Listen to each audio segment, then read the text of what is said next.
What's up, guys, and welcome back to another episode of Out of the Park Baseball 21.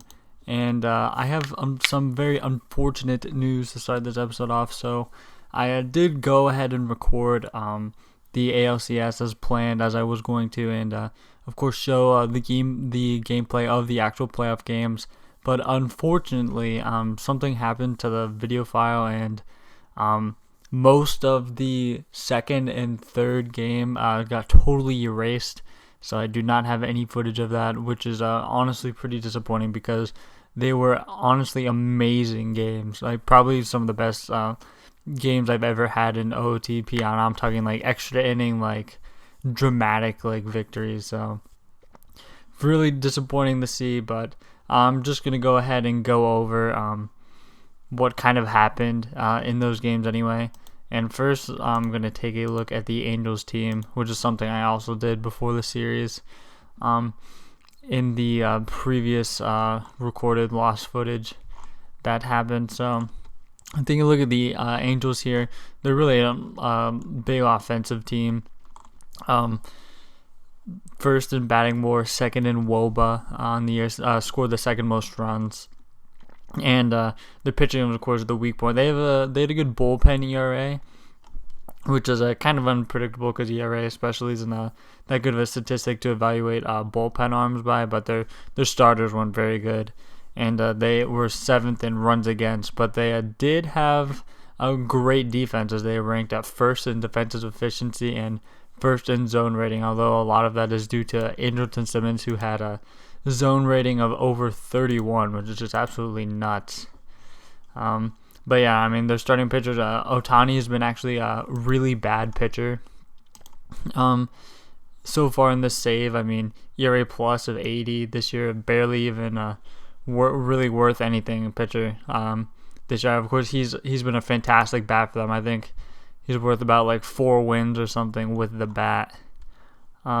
Yeah, I mean, 4 wins exactly in about 100 games. I mean, he's fantastic with them for the bat, and he has been in the save. And, of course, they have Anthony Rizzo on this team, actually. Cole Tucker for them at second base. He had a pretty decent year for them.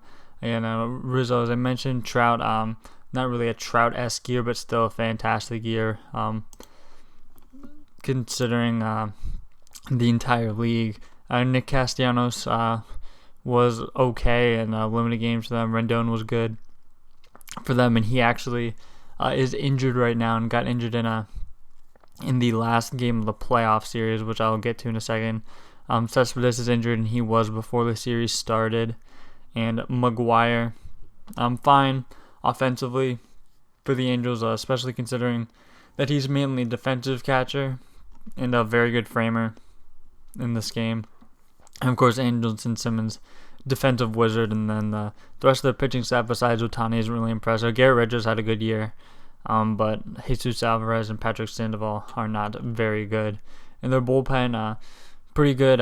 Guys like Zach Kelly, Drew Steckenrider, and Ty Buttrey were all good for them. Buttrey didn't really get many innings, but he was very good in the innings that he did pitch for the Angels. So now getting into the first game, which was actually an 11-inning game. So this was definitely one of the craziest games of the bunch that we played. We eked out a 4-3 win in this. And just looking at how guys played, Cameron was one of the best performers. He did strike out 3 times, but he got on base 3 times, walking twice, and 1 hit. Dahlback also had 2 hits. He was good in this game for us. I believe he homered. Yeah, he did in the 4th inning. Benintendi, he was very good in this game, which we'll get to in a second. But yeah, just the little recap here. The Tigers putting on their best show, beating the Angels 4-3. Ohtani, he had actually had a good start. 4 hits allowed in 7 innings. But we did take the win, of course. And so this game actually came down to so first let's get to the game log before we go to the box score, and I think I have to go back to do that. But yeah, so getting the game log. So we scored in Okay, no, I actually forgot. So yeah, okay, I can't get through here. So yeah, we scored in the 4th and 9th innings, and those are the only innings we scored in before the 11th. So yes, the 4th inning was of course a Dahlback solo homer. Zero Otani's line real quick, 8 Ks, no walks. So yeah, he had a great game.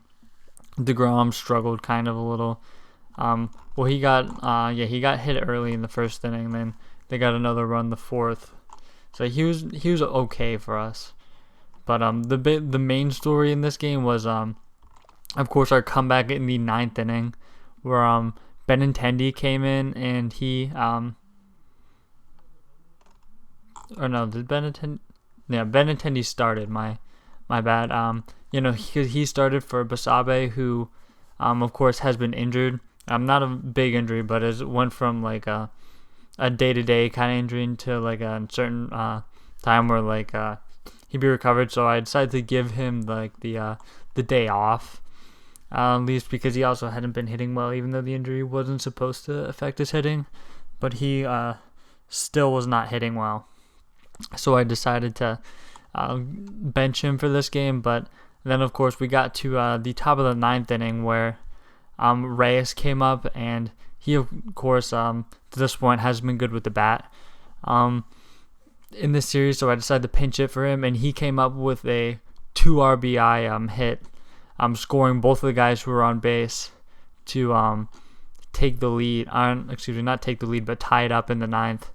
And then we couldn't get anything going in the 10th inning.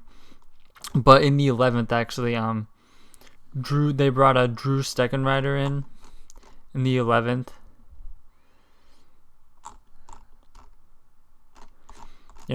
He was brought in, and he allowed a hit and walked 2 batters, which so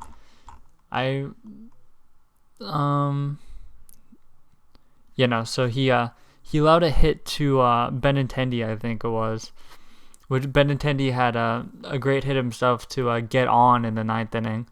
He had hit a double in the 9th inning to get on, because I believe Paredes was the first batter to get on the 9th inning. Benintendi doubled in the 9th, and then Basabe was the one who hit them both in. But then in the 11th, there's already a runner on. Actually, no, that's right. Hoskins was the one who got on, not Paredes, in the 9th, because then we pinch hit ran with him with Candelario, who of course is the better runner. And then Paredes was the first batter to get a hit in the 11th. And then Basabe ended up walking. Steckenrider came in, and that was his start of the inning, because he allowed the hit to Paredes. Basabe walked, and in between there's an out from Benintendi, and I believe that was the only out, but it's not too important because Stallings ended up also walking, and when Stallings was walked, the bases were actually loaded, and Steckenrider ended up walking in that run that gave us here it is in the top of them. Jacob Stallings drew a walk, driving in 1 run versus Steckenrider. So the winning run in this game was walked in, which is pretty funny to see. And Giles came in, and he had no problem shutting down the Angels offense in the 11th and getting the win for us. So yeah, this was a crazy game, just basically for the fact that the winning run was walked in, which was pretty crazy. Which of course really doesn't really happen, especially in a playoff series. It's just crazy. And then, of course, in the second game here, we also lost. And it was kind of the same pitching story. Myers got hit pretty hard in the 1st inning by the top of the Angels lineup, and he probably pitched overall better than DeGrom did in his start, striking out 6 batters and only walking 1. Right, I believe DeGrom walked 3 and struck out 3. But yeah, so I mean, that was a pretty serviceable start from him. But I mean, our offense really couldn't get anything going against Garrett Richards, who was definitely their best starter. He walked no batters and struck out 5. And Steckenrider actually came in again, and he did walk the first guy in the inning, which is kind of funny because of course the very last batter that he had faced in the previous game, of course, was when he walked in the winning run with Stallings. So he started out with a walk. So I thought that was pretty funny, since he walked yet another guy to start off his outing this time. And yeah, I mean, the main story here is just basically that our offense couldn't really score at all. I'm pretty sure someone hit hit a homer. Yeah, Hoskins hit a solo home run in this game in the 7th, which, yeah, at the time got our lead down a little bit. But then, of course, they came right back, and then we scored in the 8th. But then that was pretty much all. Yeah, and the bases actually were loaded again against second Ryder with like the walk, and he allowed 2 hits, I think. And yeah, but he was actually able to get out of it, unlike in the previous game. And then we just have the last, the third and final game that I played so far in this series left, which was another really kind of game where the Angels just got on top of us right at the beginning. You can see a three spot in the 2nd inning, and then another additional run in the 4th.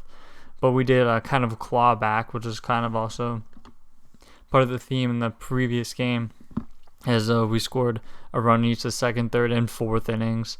Then they got 2 runs on us in the 6th. But then again, we were able to kind of claw back and cut into the lead a little more. And yeah, I mean, some of the guys who played well for us this game, Cameron, continued to play well. I mean, he's gotten 3 hits. He's been really good, especially at the top of our lineup, getting on base and getting hits. I mean, he's been fantastic for us there. Sabe, he's been playing better as of late after that clutch hit that he had for us. And Paredes has been good for us. Reyes, he has been really bad, especially offensively. Well, I mean, pretty much only offensively. But, yeah, he had 2 hits in this game without runners on base and scored 2 guys.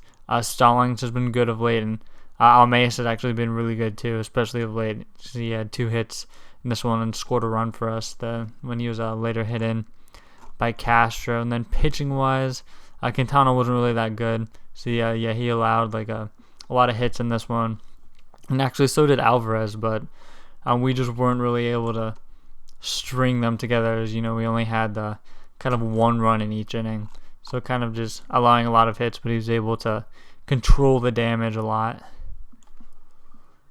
And yeah, Jimenez actually had kind of a scare in this game because he got 2 guys on, and we had brought him in the 9th, I believe, because I'm pretty sure we kept Milner in because there's another lefty batter or something like that. And I believe that was when he allowed like a solo homer or something like that. At least I think so. But I mean, it doesn't matter too much because we were already down by 2 at that point. Yeah, I think that's all I want to go over. Oh yeah, Matt Barnes. He was not good for us. He was the one who pitched the 6th inning where they got 2 runs across, and I kind of made the mistake just to kind of leave him in there and sim the half inning when I definitely should have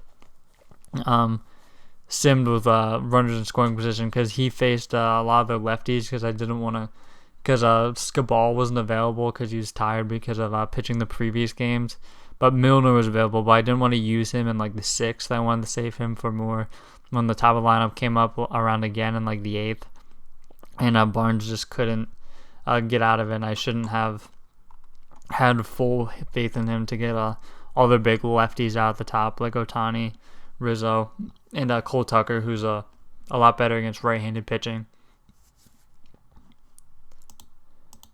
And I think this is probably going to do it for this episode. Next episode will be the resumed me playing all the rest of the games in this playoff series. So yeah, of course we're down 2-1. The Braves have actually taken a 2-0 lead on the Dodgers. And you can see as it slates up here, Joey Wentz will be going for us. He was, of course, good in his first playoff start last series. And Patrick Sandoval, who of course, didn't have a good year for the Angels. And then will be back to the top of the rotation in Game 5. At least for us, of course, Ohtani wasn't good for them this year. But, of course, DeGrom, Mize are definitely guys that we want back on the mound for us. And then, of course, they'll have Garrett Richards go again, which he was really good against us in the first game too. And then Alvarez, of course, who did not have a good season, although he was, and a lot of hits to us, but we weren't able to kind of string them together as well. Should have. And I'm just noticing this year that they scored 900 runs and we only had 790, which is just kind of funny to see. But yeah, I'm pretty sure that's gonna wrap it up. That's gonna wrap it up. The only other thing of significance I can think of is that JD Martinez is coming off of injury, which is good. So if we would happen to make it to the World Series, that he would be available. Although I don't know if we'd honestly really need him at this point, because we've had guys. I mean, like Benintendi has been good anytime he's gotten a chance. Really, the only situation where I think we'd really need him is if Basabe couldn't. If like his injury gets worse and it starts affecting. I mean, he already hasn't been playing well, so I mean, if he continues to not play well, we might just put him on the injured list and let Martinez which is something we could do now, but it's not. It says the injury isn't affecting his hitting ability. It was influencing his It is influencing his ability to throw, and it was only like minimal, but now it's gone up to moderate. Oh, and also I probably should mention that with that injury, I've been DHing him now. Although I think I might have done that last video, but I've been DHing him since his throwing ability is affected by his sprained elbow. So I've been playing mostly Paredes and left, or Paredes and left with playing Cameron and right, which is that's what I've been doing since Basabe. At least I prefer him not to play the field because of his arm, because especially that's one of his kind of defining outfield characteristics is his strong arm. That's why he's a good corner outfielder to have, and a pretty good defensive corner outfielder to have, even though he does have pretty good range. But I mean, his arm just helps him reach that kind of next level of defensive value. So yeah, that's going to wrap it up for this episode, which next episode will be the finishing of the ALCS and seeing if we are able to make it to the World Series. So thank you guys for watching, and I will see you guys next episode.